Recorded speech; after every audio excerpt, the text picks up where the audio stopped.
এই এপিসোডে আমরা পিএইচপিতে ফাইল আপলোড সংক্রান্ত আরও বেশ কিছু টিপস অ্যান্ড ট্রিক্স নিয়ে আলোচনা করব, স্পেশালি php.ini নিয়ে। তো আপনাদেরকে আমি গত এপিসোডে বলেছিলাম যে পিএইচপিতে সবসময় php.ini নামে একটা ফাইলে থেকে সমস্ত কনফিগারেশনগুলো লোড হয়। তো এই ফাইলে আমি পিএইচপি রিলেটেড সমস্ত কনফিগারেশন লিখতে পারি, সেগুলোকে ওভাররাইট করতে পারি, মোট কথা আমার যা ইচ্ছা তাই করতে পারি। বিভিন্ন ধরনের এখানে ডিরেক্টিভ আছে, সুইচ আছে, সেগুলো অন অফ করতে পারি। আমাদের যেই দুইটা ডিরেক্টিভ লাগবে তার মধ্যে একটা হচ্ছে পোস্ট ম্যাক্স সাইজ, এটা নিয়ে, আর আরেকটা হচ্ছে আপলোড ম্যাক্স ফাইল সাইজ। এগুলো কোনটা কি কাজ আমি একটু পরে বলছি, কিন্তু তার আগে চলেন দেখি যে কিভাবে আমরা php.ini ফাইলটার পাথ দেখতে পারি, অর্থাৎ কোথা থেকে php.ini ফাইলটা লোড হয়েছে অথবা আদৌ লোড হয়েছে কিনা এগুলো চেক করি। তো সেটার জন্য আমাদেরকে যেটা করতে হবে, চলেন আমরা একটা নতুন PHP ফাইল তৈরি করি, ধরেন info.php। এখানে আমরা লিখি হচ্ছে php info। এই ফাংশনটা দিয়ে আমি আমার কারেন্টলি যে ini ফাইল থেকে যে সমস্ত কনফিগারেশন লোড হয়েছে সেগুলো সবগুলো এখানে দেখতে পাবো, ঠিক আছে? বা লোড না হলেও পিএইচপি বাই ডিফল্ট যেসব কনফিগারেশন নিয়ে কাজ করছে সেগুলো দেখতে পাবো। সো আমরা এখন যদি এটা অ্যাক্সেস করতে চাই php.local.com, আমরা কি নাম দিলাম? info.php। ওকে, এই যে আমরা ফাংশনটা ইউজ করেছি হচ্ছে php info। এখন দেখেন এখানে সমস্ত কনফিগারেশন এবং তাদের ভ্যালুগুলো দেখা যাচ্ছে। আমাদের কোনটা কোনটা দরকার একটু আগে আমরা বলেছি যে পোস্ট ম্যাক্স সাইজ এবং আপলোড ম্যাক্স ফাইল সাইজ, এই দুটো। এখন যদি আমরা পোস্ট ম্যাক্স দিয়ে সার্চ করি তাহলে আমরা দেখতে পাবো যে ডিফল্ট আছে হচ্ছে 8 মেগাবাইট, ওকে, আর ফাইল সাইজ ম্যাক্স এটা আছে হচ্ছে 128 মেগাবাইট।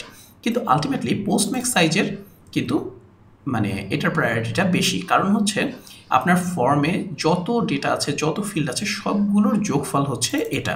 সো আপনি যদি আপলোড ম্যাক্স ফাইল সাইজ 128 দিয়েও রাখেন, আলটিমেটলি সেটা কোনো লাভ হবে না, কারণ পোস্ট ম্যাক্স সাইজ বলা আছে 8 মেগাবাইট। সো আপনি ম্যাক্সিমাম হয়তো 8 মেগাবাইট পর্যন্ত একটা ফাইল আপলোড করতে পারবেন। ধরেন আপনার ফর্মে যদি মনে করেন 5টা ফাইল ইনপুট থাকে এবং আপনি যদি আপলোড ম্যাক্স ফাইল সাইজ দিয়ে রাখেন 10 মেগাবাইট করে, তাহলে টোটাল পোস্ট ম্যাক্স সাইজ হওয়া উচিত 5 × 10 অর্থাৎ 50 মেগাবাইট প্লাস তার সাথে কিছু ব্রিদিং স্পেস, ঠিক আছে? সো সেটা আপনি 54 করতে পারেন অথবা 60 করে রাখতে পারেন, হোয়াট এভার ইট ইজ। কিন্তু যদি আপনার পোস্ট ম্যাক্স সাইজ কম থাকে আর আপলোড ম্যাক্স ফাইল সাইজ যদি বেশি থাকে, তাহলে কিন্তু কোনো লাভ হবে না। এখন আমরা এটা এডিট করব কোথা থেকে? আমরা এডিট করব হচ্ছে এই যে এটার জন্য লোডেড কনফিগারেশন ফাইল আপনি এখানে দেখতে পাচ্ছেন যে php.ini টা আছে। আমরা ইচ্ছা করলে এটা এডিট করতে পারি। যদি আপনার নিজস্ব ভিপিএস হয় অথবা আপনি লোকাল মেশিনে কাজ করেন, তাহলে আপনি এইভাবে এটা ইউজ করতে পারেন। কিন্তু যদি শেয়ার্ড হোস্টিং হয়, সেই ক্ষেত্রে আপনি php.ini কীভাবে চেঞ্জ করবেন এটা আপনার শেয়ার্ড হোস্টিং গাইডে বলা আছে, অথবা আপনি আপনার হোস্টিং প্রোভাইডারের কাছে সাপোর্টে জিজ্ঞেস করতে পারেন যে আমি কীভাবে php.ini এর যে ডিরেক্টিভগুলো আছে সেগুলোকে ওভাররাইট করব, ঠিক আছে? Overwrite, RIDE। তো এনিওয়ে চলেন আমরা লোকালি দেখি যে এটা কীভাবে কাজ করতে হয়। আমরা এখানে আসলাম, এসে আমরা যে এডিটর ইউজ করি সাবলাইম, সেটা দিয়ে আমাদের ফাইলটাকে ওপেন করলাম। আপনি যদি নোটপ্যাড ইউজ করেন বা অন্য কোনো এডিটর ইউজ করেন যেমন ভিম, দ্যাটস অ্যাবসলিউটলি ফাইন। সো আমরা এখানে আসলাম, এই যে দেখতে পাচ্ছি পোস্ট ম্যাক্স ফাইল সাইজ যেখানে আছে, আমরা এটাকে মনে করেন চেঞ্জ করে দিই 60 M মানে হচ্ছে মেগাবাইট, আর ফাইল সাইজ এখানে আমরা চেঞ্জ করে দিলাম ধরেন 10 M করে। তাহলে এক একটা ফাইল ইনপুট ফিল্ডের জন্য ম্যাক্সিমাম ফাইল সাইজ হবে হচ্ছে 10 মেগাবাইট, ঠিক আছে? এই যে আমরা দিলাম, দিয়ে এখন যদি এখানে এসে আমরা রিফ্রেশ করি, তাহলে কি আমরা সেটিংটা দেখতে পাবো যে এটা আপডেট হয়েছে কিনা? পোস্ট ম্যাক্স সাইজ না, হয়নি, কারণ আমরা আমাদের ওয়েব সার্ভারকে রিস্টার্ট করিনি। আমরা অ্যাপাচি ইউজ করি কি Nginx বা যে কোনো ওয়েব সার্ভার হোক, আমাদের সেটাকে একবার রিস্টার্ট করা লাগবে, ওকে? সো আমরা এখানে আসলাম, আমরা একবার অ্যাপাচিকে অফ করি, একবার অ্যাপাচিকে অন করি, দেন এবার এসে রিফ্রেশ করি, দেখেন পোস্ট ম্যাক্স সাইজ এখন হয়ে গেছে 60 মেগাবাইট, ওকে? আর ফাইল সাইজ কত হয়েছে? ফাইল সাইজ এই যে এখানে 10 মেগাবাইট।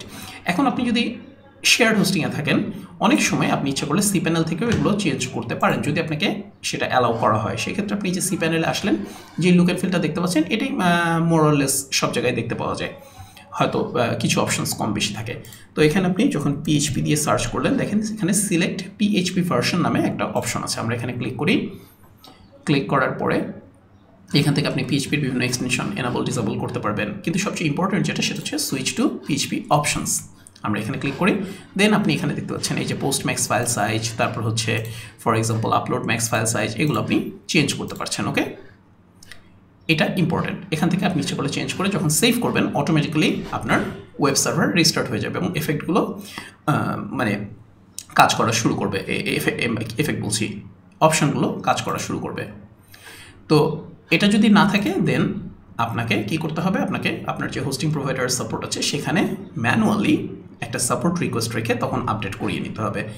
কিন্তু যদি আপনি ভিপিএস থাকেন বা ভিপিএসে তারপর ধরেন আপনার লোকাল মেশিনে কাজ করেন, তখন আপনার অপারেটিং সিস্টেম অনুযায়ী আপনি দেখতে পাবেন যে পিএইচপি আইএনআইয়ের বা operating system plus website, basically operating সিস্টেমই আর কি, আপনার পিএইচপি ভার্সন এবং অপারেটিং সিস্টেম, সেটা দিয়ে আপনি দেখতে পাবেন যে কোথায় আছে আপনার পিএইচপি আইএনআইটি এবং কোন ফাইলটা লোড হয়েছে। এটার জন্য পিএইচপি ইনফো ফাংশনটা রান করলেই আপনি পেয়ে যাবেন সমস্ত প্রয়োজনীয় ইনফরমেশন।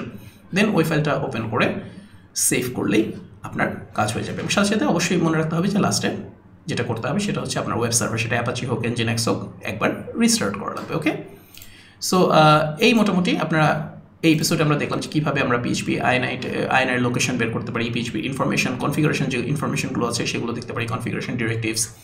পাশাপাশি আমরা ফাইল আপলোড রিলেটেড যে ডিরেক্টিভগুলো আছে এই যে এখানে, সেগুলো কীভাবে মডিফাই করতে হয় সেটা আমরা দেখতে পারি। আর আরেকটি ইম্পর্টেন্ট সেটিংস আছে, সেটা হচ্ছে যে ফাইল আপলোড, এটা যদি কখনো অফ করে দেওয়া হয়, 0 দেওয়া হয়, তাহলে কিন্তু আপনি আর ফাইল আপলোডই করতে পারবেন না, আপনার পেজ থেকে আপলোড করলেও সেটা সাপোর্ট করবে না।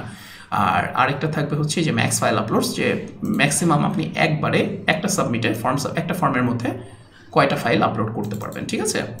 তো সেটা আপনি ইচ্ছে করলে চেঞ্জ করে দিতে পারেন। ডিফল্ট সেটিংস আছে এখানে 20, so it's more than enough. Okay, আর post max file size default থাকে 8, এটা আপনি আপনার প্রয়োজন অনুযায়ী চেঞ্জ করে নিতে পারেন, ঠিক আছে? So that's it guys, take care.